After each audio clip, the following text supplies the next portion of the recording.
میں انوگریٹ کرنے کے لیے نہیں، انشاءاللہ تعالیٰ میں واپس آؤں گا انوگریٹ کرنے کے لیے، لیکن میں نے ایک وزٹ رکھنا تھا، دیکھنا تھا کہ کیسے چل رہا ہے یہاں کا کام. اور ماشاءاللہ ہمارا جو ٹراما سینٹر ہے چاندکا ہاسپٹل کا، اب یہ انہوں نے کافی جو ہے ماڈرن سٹینڈرڈز کے مطابق اور انٹرنیشنل سٹینڈرڈز کے مطابق میرے خیال میں بنائے ہیں. بہت ہی اچھا لگ رہے ہیں. جب ہم آئے تھے دیکھنے تو 2018 میں پتہ چلا کہ حالت ہمارا چاندکا ہاسپٹل کا کافی خراب ہو چکا تھا، اور وہ اس لیے زیادہ تر کہ یہی ہاسپٹل ہے جس پہ نہ صرف لاڑکانہ کے لوگ آتے ہیں، کمبر شداد کوٹ کے لوگ آتے ہیں، مگر بلوچستان سے بھی لوگ آتے ہیں، جیکوباد سے بھی لوگ آتے ہیں، جنوبی پنجاب کے کچھ اضلاع سے بھی لوگ ادھر پہنچتے تھے. تو وہ بوجھ اٹھاتے ہمارا جو سٹینڈرڈز تھے وہ اس کو تھوڑا سا نقصان ہوا تھا. لیکن میں حکومت سندھ کا، ہیلتھ ڈپارٹمنٹ کا، سی ایم سندھ کا، سب لڑکانے والے جو ہیں ہم بہت شکر گزار ہیں کہ انہوں نے نہ صرف ہمارا جو ٹراما سینٹر ہے، جو پورا ایمرجنسی فیسلٹی سروسز ہے، ان کو اپ گریڈ کیا، انٹرنیشنل سٹینڈرڈز کے مطابق لے کر آیا. کراچی میں جو ٹراما سینٹر ہے انشاءاللہ تعالیٰ اس کے ساتھ لنک ہوگا، اور پھر کراچی کے ٹراما سینٹر کے سٹینڈرڈز کے مطابق یہ ہمارا ایمرجنسی فیسلٹی بھی چلے گا، اور ساتھ ساتھ جو ہمارا ایمرجنسی سروسز ہے، جو ہمارے ایمبولینسز ہے، وہ سلسلہ بھی شروع ہوگا، اور ریسکیو 112 کا سروس ہمارے اپنے لڑکانوں میں بھی شروع ہوگا. اس کا یہ بھی سہولت ہمارے لوگوں کے لیے ہے، اور ہم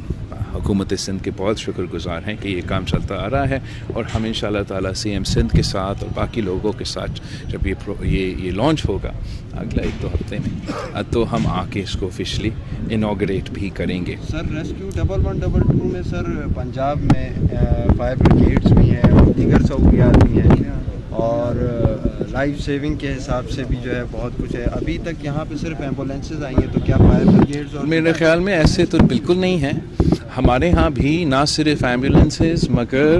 فائر سروسز بھی تھا. ہم جو چاہ رہے تھے کہ ہم اس کام کو سینٹرلائز کریں، ایسے نہ ہو کہ کہیں ایدی کا ہو، کہیں ایک تو چاندکا کا ہو، ایک تو دوسرا ہاسپٹل کا ہو، وہ اپنے چلائیں. اس سلسلے میں فیسلٹی تو موجود ہے، لیکن جب آرگنائز نہیں ہوتا ہے تو لوگوں کا جو فائدہ اس سے کم ملتا ہے. ہم نے کیا کیا کہ اس کو اب سینٹرلائز کیا ہے. ہمارا جو ایمبولینس کا فیسلٹی ہے، جو تعداد ہے ایمبولینس اس کو بھی بڑھایا، اور ریسکیو 112 کے مطابق اب وہ نظام شروع ہو رہا ہے. اور جبکہ یہ کراچی میں تو شروع ہو چکا تھا، حکومت سندھ نے یہ کام شروع کیا کراچی میں بھی، لیکن میں چاہ رہا تھا کہ کراچی کے ساتھ ساتھ سندھ کے جو بڑے شہر ہیں، حیدرآباد، سکھر، لاڑکانہ، ان میں بھی ہم یہ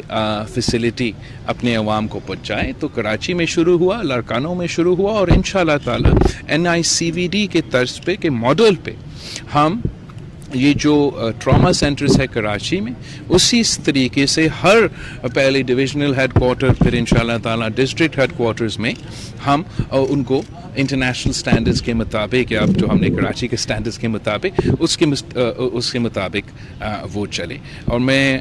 جانتا ہوں کہ وسائل تو کم ہیں، مشکلات بہت زیادہ ہیں، لیکن آہستہ آہستہ میں نے خود دیکھا ہے کس طریقے سے ہمارے جو صحت کی سہولیات ہے وہ آہستہ آہستہ بہتر ہوتے جا رہے ہیں. اور اگر ہم سب مل کے کام کریں تو ہم نہ صرف صحت کا مگر تعلیم کا اور کافی دوسرے جو ہمارے پروگرامس ہیں ان کو بھی مکمل کریں گے. اچھا سر، جس طرح آپ نے اس کو اچھا بنایا تو چاندکا میں بھی کافی جو میڈیکل ہیلتھ ہے یہاں اسپتال، وہاں بھی کچھ کافی پیچیدگی ہے، اس پر بھی کوئی نظر ثانی ہے؟ تو یہ ہم نے پہلے شروع کیا چائلڈ کا جو ایمرجنسی فیسلٹی ہے، بچوں کا جو ایمرجنسی، جو سب سے زیادہ جو فٹ فال ہوتا ہے آپ کو ہاسپٹل میں، جو سب سے زیادہ کنیکشن ہوتے ہیں ہاسپٹلز میں، وہ ایمرجنسی سروسز کے تھرو. تو اس لیے کہ پورے سندھ بھر میں ہمارا جو شرائع اموات تھے عورتوں کے، بچوں کے، وہ کافی پریشان کن تھے. اس کو ٹیکل کرنے کے لیے ہم نے ہر ڈسٹرکٹ میں چائلڈ لائف فاؤنڈیشن کے ساتھ مل کر پہلے اپنے جو بچوں کا ایمرجنسی سروسز ہے وہ انٹرنیشنل سٹینڈرڈز کے مطابق لے کر آئیں. اور آپ نے دیکھا ہوگا وہاں لڑکانہ میں بھی یہی سلسلہ شروع ہوا. جو دوسرا سٹیپ ہے وہ یہ ہے کہ جو ہمارا ٹراما سینٹرز ہے اور ایمرجنسی سروسز چاندکا کے ہی ایمرجنسی سروس اور ٹراما سینٹر ان کو ہم انٹرنیشنل اسٹینڈرڈس کے مطابق لے کر آئے, ان کو ہم بہتر کریں. اس لیے وہاں بہت زیادہ فٹ بال ہوتا ہے. اور جیسے میں نے سمجھایا یہاں کا لڑکانہ کا یہ ہے کہ نہ صرف لڑکانے کے لوگ مگر پورے ارد گرد ہمارے صوبے سے بھی جو آس پاس کے شہروں ہیں اور پھر جو دوسرے صوبے کے بھی, خاص طور پہ بلوچستان مگر تھوڑا صوبہ جنوبی پنجاب سے بھی لوگ آتے ہیں, زیادہ بوجھ ہوتے ہیں. تو اسی طریقے سے آپ اگر ہم پورا کا پورا بہتر کرنے کے لیے کوشش کریں, ہم اس جگہ صرف اس طریقے سے پہنچ سکتے ہیں کہ ہم ایک کام کرتے ہیں پھر دوسرے کام کرتے ہیں اور امپروومنٹ نظر. اچھا سر, عمران خان کا فیچر کیا بھول کے ہم ماضی کا حصہ. تو ویسے ہی جو مشرف کے باقیات ہیں, جو عمران خان صاحب ہیں جو یا جو بھی ان کے ساتھی ہیں, اگر وہ جمہوریت کے ساتھ نہیں دیں گے,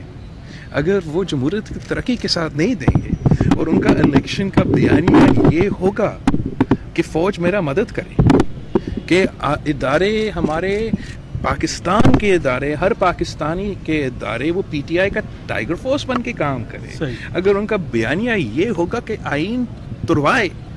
تاکہ وہ شخص جو 6 مہینے سے صرف وزیر اعظم نہیں رہا اس کو ہم آئین توڑ کے زبردستی اس کو پھر سے وزیر اعظم بنائیں. تو میرا خیال میں اس قسم کا جو سیاسی بیانیہ ہے جمہوریت کے خلاف ہوتا ہے, وہ آمرانہ سوچ ہوتا ہے, غیر جمہوری سوچ ہوتا ہے. اور پاکستان کے عوام کو جب بھی موقع ملا ہے انہوں نے غیر جمہوری قوتوں کو, سلیکٹڈ قوتوں کو شکست دلوایا ہے اور جمہوری قوتوں کو منتخب کروایا ہے. اچھا سر, آپ نے کہا تھا کہ کل جو ہے وہ اپنے ٹائم پہ, کیا الیکشنز اپنے ٹائم پہ ہوں گے یا عمران خان کی جو دعوے ہیں ان کے حساب سے الیکشنز ہوں گے؟ الیکشنز تو آئین کے مطابق اور قانون کے مطابق پارلیمان کا ایک ٹرم ہے, اور پارلیمان ٹرم پورا کرتا ہے اور پھر الیکشنز ہوتے ہیں. اور پاکستان کی جمہوری تحریک میں ہم نے یہ کامیابی حاصل کیا ہے کہ پہلے ہر 2 سال بعد 3 سال بعد پارلیمان گر جاتا تھا, ٹوٹ جاتا تھا. اب ہم نے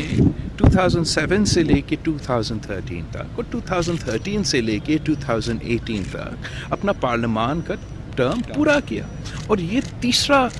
پارلیمان ہے جو اپنا ٹرم مکمل کرنے جا رہے ہیں. اور یہ جو پولیٹیکل سائنٹسٹ ہیں پوری دنیا کے جو جمہوریت کو غور سے دیکھتے ہیں, وہ کہتے ہیں کہ جمہوریت کی فتح ہوتا ہے جب یہ تیسرا سائیکل مکمل ہو جاتا ہے,